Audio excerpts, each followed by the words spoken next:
Guys, Miss Krisnak here again. So today we're going to do those other two demos we were talking about when we were trying to look at cellular respiration and proving that those products were forming. So last time we were together, we looked at this equation, right? The equation for cellular respiration. And we said that we were inhaling oxygen.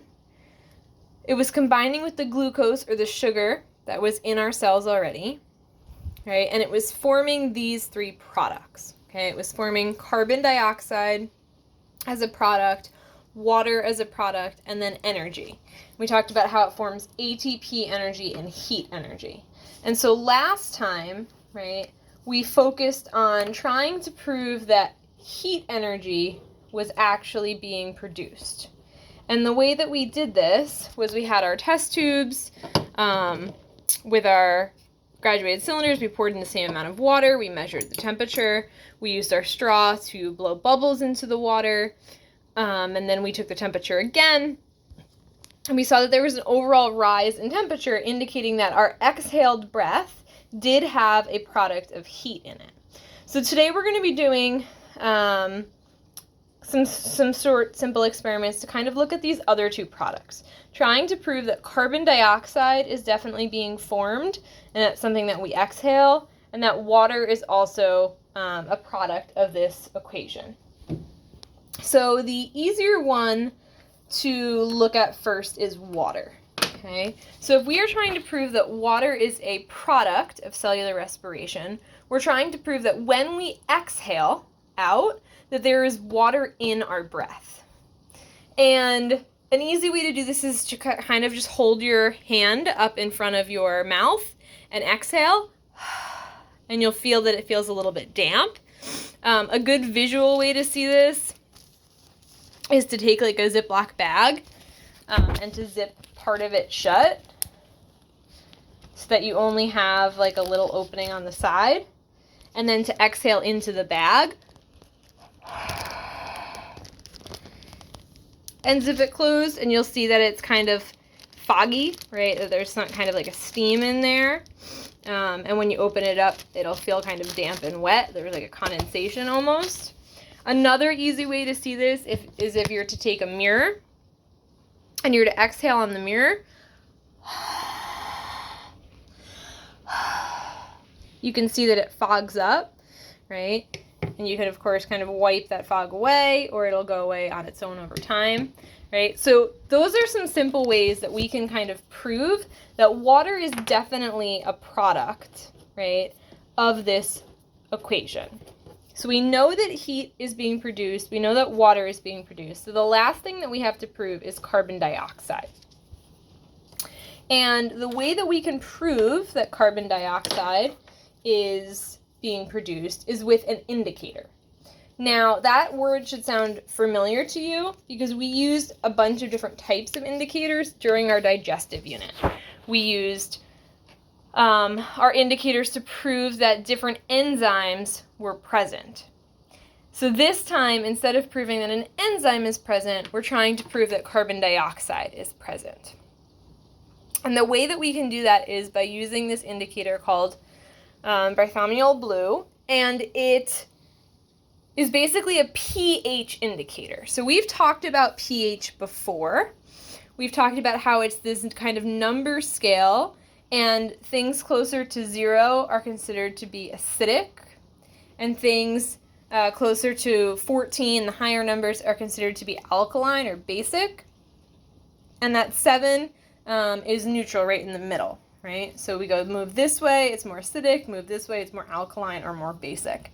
And so if you were to take carbon dioxide, which we're trying to prove is being made, and you were to exhale it directly into water, similar to how we did with our test tubes, what would happen is that CO2, if it was truly in your breath, would combine with the water, and it would make something called carbonic acid, which is a very weak acid, but it is an acid. So if you were to take regular water, which is usually around 7 on the pH scale, and you were to put carbon dioxide into it, it would actually start to make it more acidic, okay? And so by using this indicator, pythameal blue, what you actually see is this indicator, okay, usually starts off as a blue color, right? Blue's in the name, somewhere between like a light blue to a dark blue, and that is closer to like an 8 or a 7.5 or so on the pH scale, so it's definitely more of like an alkaline number, more of a base. And then as you, in theory, change the pH, right, by adding something like carbon dioxide, the color would change closer to green and then over to yellow. So what we're going to do is we are going to add some indicator into our regular tap water. And we're going to use our cardboard straw, just kind of swirl that around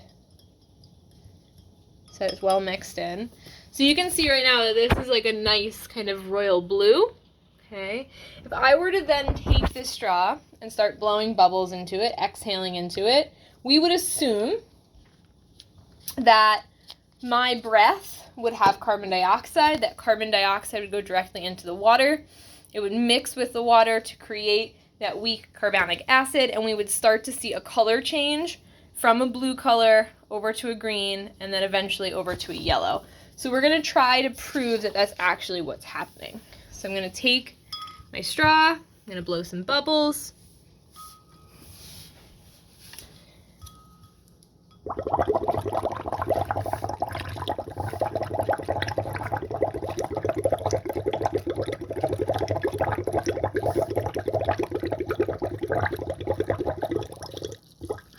Okay, so you can already see it's changed to that kind of green color.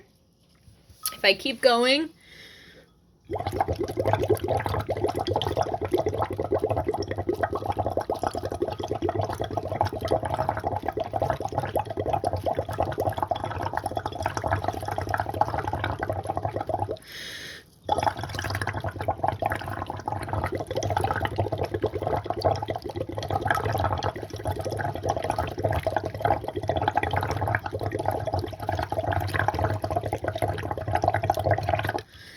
it changes over to a light yellow.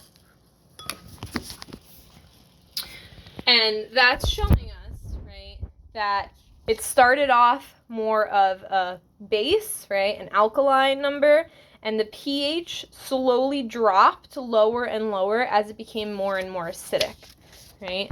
So this is proving to us that that carbon dioxide is in our exhaled breath, and that is making our water more acidic and changing that royal blue color to a nice yellow.